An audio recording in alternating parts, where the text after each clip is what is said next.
Actually, in actual practice, hindi nila tatanggapin sa bangko kapag wala nung validation ng submission mo, pag walang confirmation email. So, kailangan may confirmation email.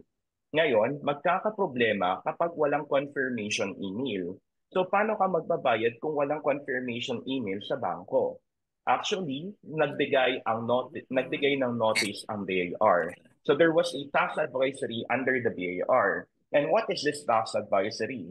Sabi dito, in case of non-receipt of the system-generated email confirmation from the EBIR forms, taxpayers are advised to do any of the following.